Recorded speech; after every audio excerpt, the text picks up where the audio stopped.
हर ताने बाने में रची एक खूबसूरत कहानी, महीन कपड़े में सहेज कर रखती रही है नानी। परिश्रम के साथ बुनकर भाई ने बुना स्नेह का भी धागा, तभी तो वर्षों बाद भी ये अनमोल विरासत नहीं होती पुरानी। राष्ट्रीय हथकरघा दिवस एक ऐसा अवसर जब हम अपनी हथकरघा विरासत की रक्षा करने के साथ साथ बुनकर समुदाय को अधिक सशक्त बनाने के अपने संकल्प की भी पुष्टि करते हैं। सरकार का प्रयास है हथकरघा, खादी, शिल्प कला क्षेत्र का सतत विकास सुनिश्चित करना। प्रस्तुत है हैंडलूम सेक्टर पर एक शॉर्ट फिल्म। हैंडलूम भारत की संस्कृति और परंपरा का प्रतीक है। साथ ही भारत का हैंडलूम क्षेत्र देश के सबसे बड़े रोजगार देने वाले क्षेत्रों में से एक है। माननीय प्रधानमंत्री नरेंद्र मोदी जी के यशस्वी नेतृत्व में हथकरघा क्षेत्र ने 9 सालों में अभूतपूर्व प्रगति की है। प्रधानमंत्री जी ने हैंडलूम को ट्रेडिशन के साथ टेक्नोलॉजी से भी जोड़ा ताकि बुनकरों की प्रोडक्टिविटी भी बढ़े और जीवन शैली में भी सुधार हो। हथकरघा देश के लगभग 35 लाख से अधिक बुनकरों की आजीविका का साधन है और एक खास बात, उनमें से 25 लाख से अधिक महिला बुनकर हैं, जिससे यह क्षेत्र नारी सशक्तिकरण का भी एक अहम उदाहरण है। माननीय प्रधानमंत्री नरेंद्र मोदी जी ने बुनकरों की जरूरतों को समझा और उनके लिए प्रभावी नीतियां भी बनाई और उन नीतियों की बुनकरों तक सीधी पहुंच को भी सुनिश्चित किया। भारत सरकार द्वारा शुरू हुई विभिन्न योजनाओं का लाभ देश के बुनकरों को मिला। Skill upgradation, technology upgradation, electronic jacquard, कच्चा माल, एक्सपोर्ट, ई मार्केटिंग, डिजाइन इनपुट, मार्केटिंग सहायता, सौर ऊर्जा लाइटिंग यूनिट। भारत सरकार की इन सारी पहलों के मूल में हमारे मेहनती बुनकर भाई बहन ही हैं। इसके कारण हमारे बुनकर आज अपने व्यवसाय को आधुनिक स्वरूप भी दे पा रहे हैं और लाभकारिता से भी जुड़ रहे हैं। आइए सुनते हैं भारत के कुछ हथकरघा संस्थानों की सफलता की कहानी उन्हीं की जुबानी। सर, कोऑपरेटिव सोसाइटी बनने से बुनकरों का जीवन पहले से बेहतर हुआ है। सोसाइटी में अच्छे काम मिलते हैं और उसे सरकार की योजनाओं का लाभ मिला है। From the inception, the society is on profit and we have been declaring a dividend and bonus to all the members. अभी हमें बहुत सुविधा हो रहा है, वो मार्केट जाना नहीं पड़ रहा है और घर में आकर वो कपड़े भी सेलिंग हो रहा है और पेमेंट भी ठीक तरह आ रहा है। ये सारे वीवर तो कन्वेंशनल डिजाइन के साथ साथ नए डिजाइन में बहुत ज़्यादा इंटरेस्ट दिखा रहे हैं। Design, colour and product quality, ये तीनों में ये लोग दूसरे से आगे हैं, तो इसलिए ये सस्टेन आगे भी कर सकता है। आज देश के कोने कोने में स्थित हमारी हथकरघा संस्थानों की कार्यक्षमता भी बढ़ी है, उत्पादकता भी बढ़ी है और गुणवत्ता भी। यही कारण है कि घरेलू बाजार से लेके विदेशी बाजारों तक भारतीय हैंडलूम उत्पाद अपनी जगह बना रहे हैं। संगठन की मजबूत नींव पर आत्मनिर्भरता की ओर बढ़ते इनके कदम सफलता की नई ऊंचाइयां छू रहे हैं और प्रधानमंत्री मोदी जी के आत्मनिर्भर भारत के विजन को नई ताकत दे रहे हैं।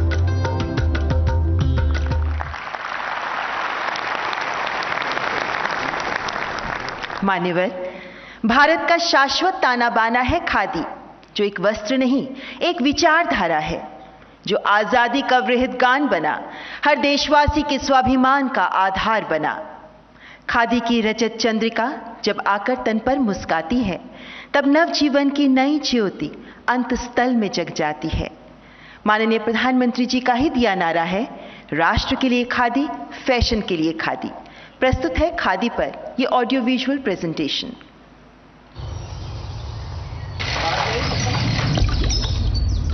खादी भारतीय सांस्कृतिक धरोहर का प्रतीक है, जो पारंपरिक वस्त्र से लेकर एक राष्ट्रीय पहचान बन चुकी है। प्रधानमंत्री नरेंद्र मोदी जी के दूरदर्शी नेतृत्व में खादी ने अपने स्वर्णिम परिवर्तन की यात्रा शुरू की, जिससे खादी एक अद्वितीय सफलता की ओर बढ़ी है। खादी की गौरवशाली धरोहर को सहेजने, उसे बढ़ावा देने और खादी के बुनकरों को लाभकारिता से जोड़ने के लिए प्रधानमंत्री नरेंद्र मोदी जी ने खादी को ग्रामीण भारत में आत्मनिर्भरता और स्वावलंबन का प्रतीक बनाया।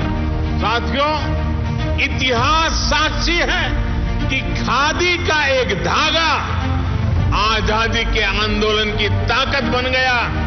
उसने गुलामी की जंजीरों को तोड़ दिया।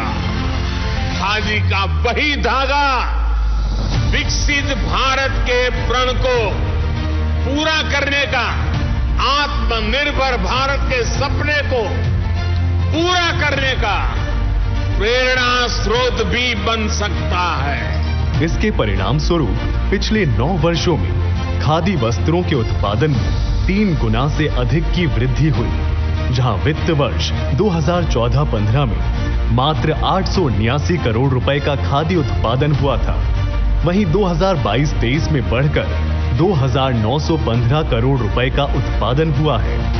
और सफलता की कहानी सिर्फ यहां तक सीमित नहीं है। इन्हीं 9 वित्तीय वर्षों के दौरान खादी उत्पादों की बिक्री में 5 गुना से अधिक की वृद्धि हुई है। वित्त वर्ष 2022-23 में 5,942 करोड़ रुपए की बिक्री करके खादी ने एक नया कीर्तिमान स्थापित किया। सफलता के इस क्रम में ग्राम उद्योग ने भी प्रगति की, जिससे गत वर्ष में खादी एवं ग्राम उद्योग के कुल उत्पादों की 1,34,000 करोड़ रुपए से अधिक की रिकॉर्ड बिक्री हुई। ये इस बात का प्रमाण है कि देश के लोगों का भरोसा make in India, vocal for local के साथ साथ स्वदेशी उत्पादों पर भी बढ़ा है। प्रधानमंत्री मोदी जी के प्रेरणा से खादी अंतर्राष्ट्रीय स्तर पर भी पहचान बना चुकी है, जिससे सतत विकास तथा पर्यावरण सुरक्षा के सिद्धांतों का भी प्रचार हो रहा है। इसलिए आज खादी हमारे विकास और साझी परंपरा की उपलब्धियों की दास्तान है। आइए हम साथ मिलकर आने वाले अमृत काल में खादी की इन उपलब्धियों से जुड़ी यात्रा का समर्थन करें और प्रधानमंत्री जी के khadi for nation, khadi for fashion, khadi for transformation के सपने को चरितार्थ करते हुए खादी को नई ऊंचाइयों तक पहुंचाएं।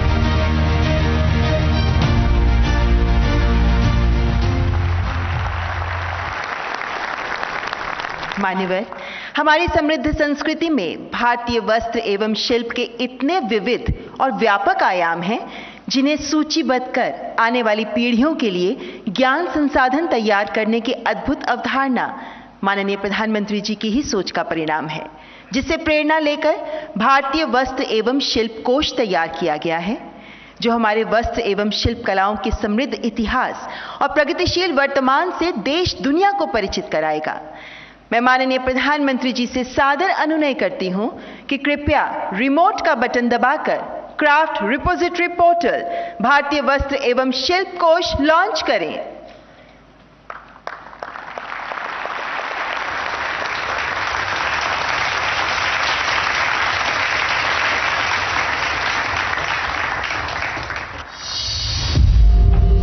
भारत दुनिया की सबसे प्राचीन सभ्यताओं में से एक है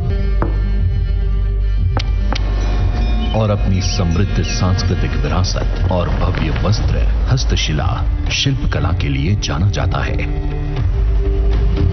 प्रत्येक क्षेत्र अपने अनूठे शिल्प के लिए प्रसिद्ध है, जो विशिष्ट परंपराओं को, रीति रिवाजों को, विविध कलाकृति और बहुजातीय समुदायों को दर्शाता है। माननीय प्रधानमंत्री श्री नरेंद्र मोदी ने टेक्सटाइल इंडिया 2017 में भारत के शिल्प विरासत को एनलिस्ट करने के लिए एक क्लियर विजन रखा, जिसमें प्रत्येक क्षेत्र की स्पेशलिटी को दर्शाया जाए। India is a country with diverse culture, fashion and traditions. This diversity is clearly reflected in the clothing present in a different regions. We should catalog and map our clothing diversity and clearly earmark strength and specialities of each state or a region. प्रधानमंत्री जी के इस mission से प्रोत्साहित होकर national institute of fashion technology और भारत सरकार के वस्त्र मंत्रालय द्वारा प्रायोजित भारतीय वस्त्र एवं शिल्प कोष को विकसित किया गया, भारतीय वस्त्र एवं शिल्प कोष दुनिया भर में भारतीय वस्त्रों और शिल्पों को संरक्षित और बढ़ावा देने में मदद करने के लिए एक इंटीग्रेटेड सिस्टम के रूप में एक व्यापक डिजिटल एजुकेशन पोर्टल है, जो भारत के वस्त्रों और शिल्पों पर विशाल जानकारी से पूर्णतः युक्त होगा। पोर्टल में क्राफ्ट रजिस्ट्री, सांस्कृतिक कलाकृति अनुभाग, visual museum, research segment for information research जैसे विभिन्न खंड शामिल हैं। यह portal academia, students, designers, artisans, craft enthusiasts, craft businesses और आम जनता के लिए ज्ञान कोश के रूप में काम करेगा। माननीय प्रधानमंत्री श्री नरेंद्र मोदी जी के विजन से विश्व में भारतीय टेक्सटाइल और शिल्पों को बढ़ावा मिल रहा है। हम प्रधानमंत्री जी की इस पहल के लिए उनके आभारी हैं।